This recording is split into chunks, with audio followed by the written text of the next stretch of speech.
माँ बाप के धर्म को नहीं कहे, माँ बाप के सिद्धांतों को नहीं कहे, माँ बाप के आचरण संहिता को नहीं कहे, माँ बाप जो भी मानते हैं उस सबको नहीं कहे, तो ही वो उस मनोवैज्ञानिक गर्भ के बाहर आएगा और अपने व्यक्तित्व को उपलब्ध होगा।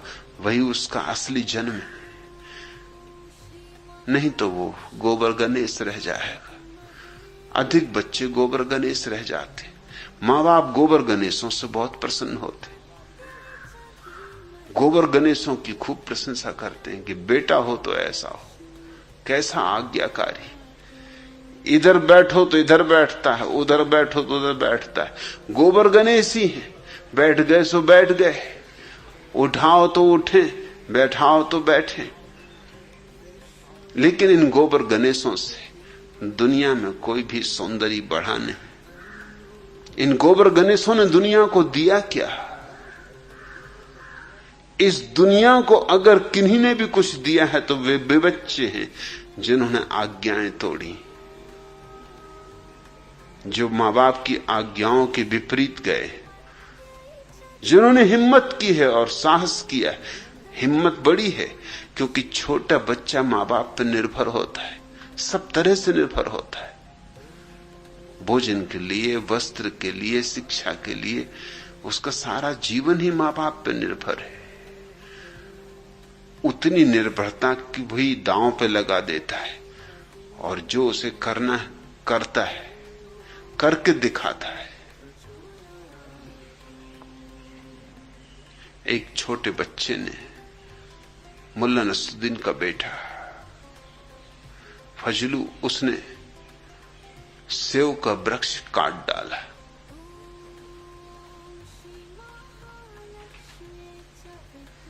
नसरुद्दीन ने उसकी खूब पिटाई की। पिटाई करने के पहले पूछा कि तूने सेव का वृक्ष काटा? तूने ही काटा? उसने कहा मैं नहीं काटा। उसके बाप ने, नसरुद्दीन ने कहा मैंने तुझसे कितनी बार नहीं कहा था कि इस वृक्ष को काटना मत, तू ये कुल्हाड़ी लिए बगीचे में क्यों घूमता है? ये बगीचे को बर्बाद करना है? ये वृक्ष मैंने मुश्किल से लगाया था, बामुश्किल बड़ा हुआ था। इस भूमि में, इस तापमान में, इस आबहवा में सेव लगते नहीं, इसमें सेव लगने शुरू हो गए थे। मना किया फिर भी तूने काटा, और ऊपर से तू ये भी जुर्रत कर रहा है कि इंकार भी नहीं करता, कहता है कि हां काटा। तो बेटे ने कहा आपने ही मुझे कहानी सुनाई थी कि अमेरिका के प्रथम राष्ट्रपति वाशिंगटन ने सेव का वृक्ष काट दिया था, और जब उसके बाप ने पूछा तो वाशिंगटन ने कहा हां, वृक्ष मैंने नहीं काटा। बाप ने मारा तो नहीं, वरन पुरस्कार दिया, क्योंकि बेटा सत्य बोला। मैं तो उसी आधार पे चल रहा हूं, उल्टी मुझे पिटाई पड़ रही। बाप ने कहा वो कहानी मुझे मालूम, मैं नहीं तुझे सुनाई, मगर तू ये भी ख्याल रख कि जब वाशिंगटन ने सेव का वृक्ष काटा था तो उसका बाप वृक्ष पे नहीं बैठा था। हरामजादे में वृक्ष के ऊपर बैठा हुआ था।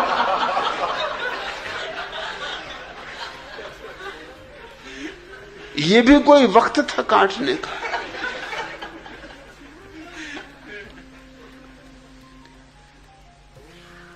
लेकिन बच्चों को कितना ही तुम सताओ, जिनमें थोड़ी भी प्रतिभा है, जिनमें थोड़ी भी तेजस्विता है, वो इंकार करेंगे।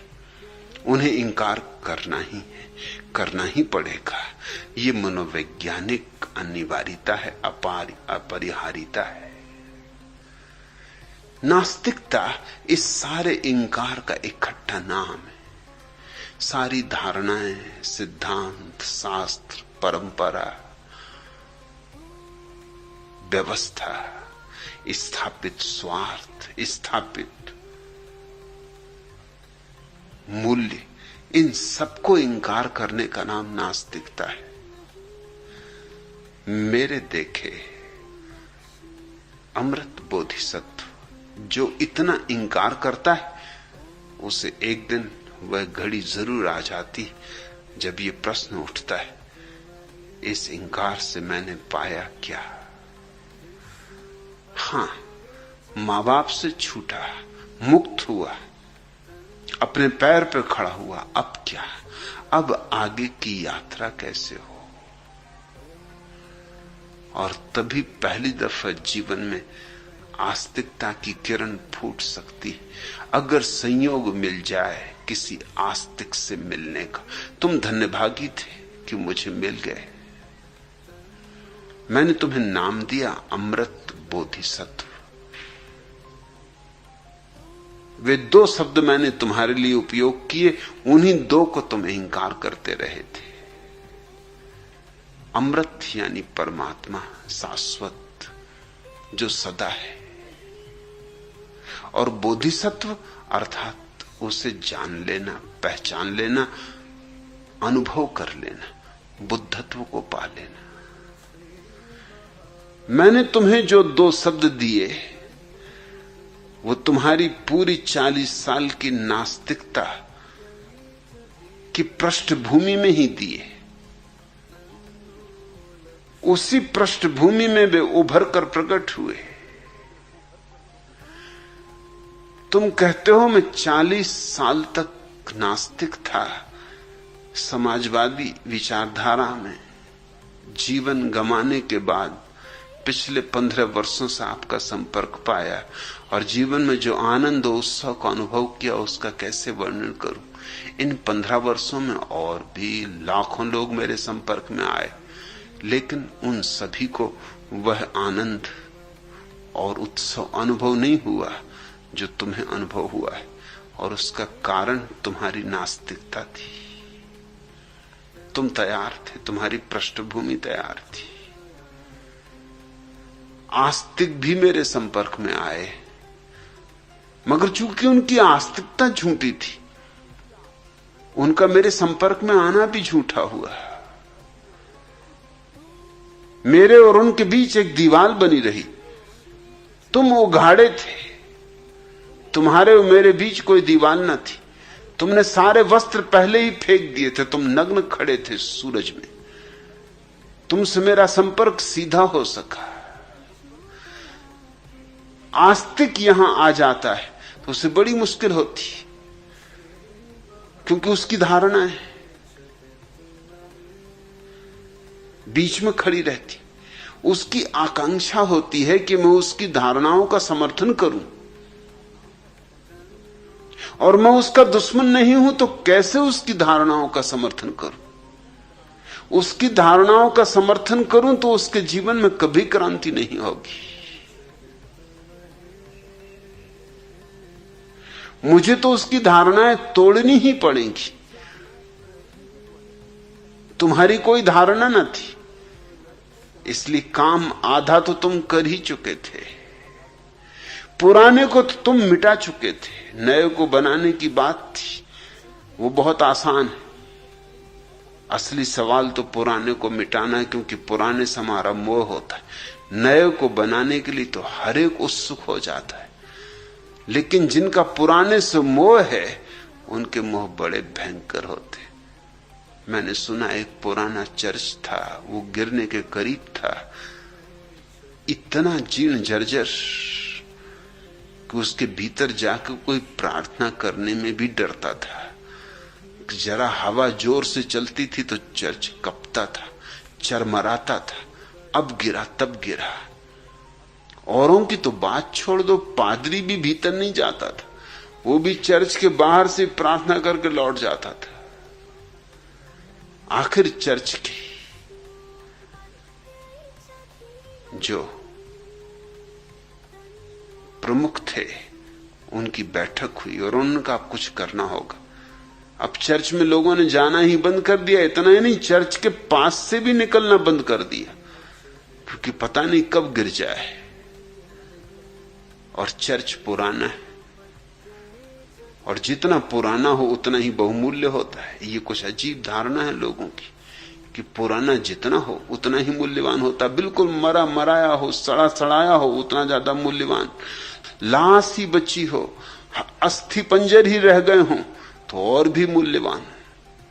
लोग अपने अपने धर्म को पुराना सिद्ध करने में ऐसी दीवानगी करते, सच और झूठ की फिक्र ही नहीं करते। गुड़ भी हो तो गोबर कर देते, सिद्ध करने की चेष्टा कि पुराना पुराना होना चाहिए।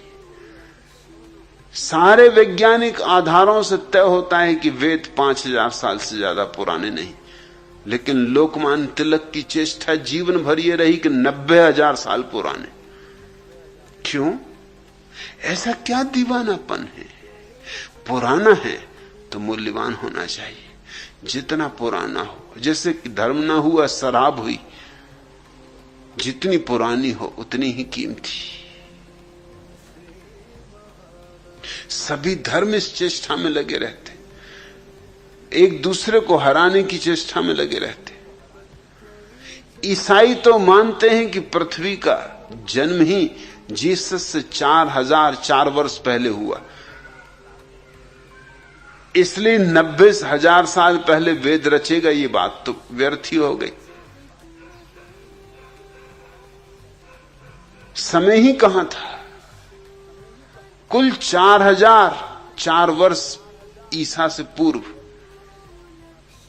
इतना ही तो कुल समय था। मगर इसके तो प्रमाण है कि समय से बहुत पुराना था, स्पष्ट प्रमाण है। लेकिन प्रमाणों को कोई सुनता है? अंधे कहीं प्रमाणों को सुनते? ईसाई पादरियों ने यह तर्क खोज निकाला है कि वो प्रमाण ठीक है, वो प्रमाण ईश्वर ने आस्तिकता की परीक्षा के लिए रख दिया। अरे ईश्वर क्या नहीं कर सकता? जो दुनिया बना सकता है वो क्या नहीं कर सकता?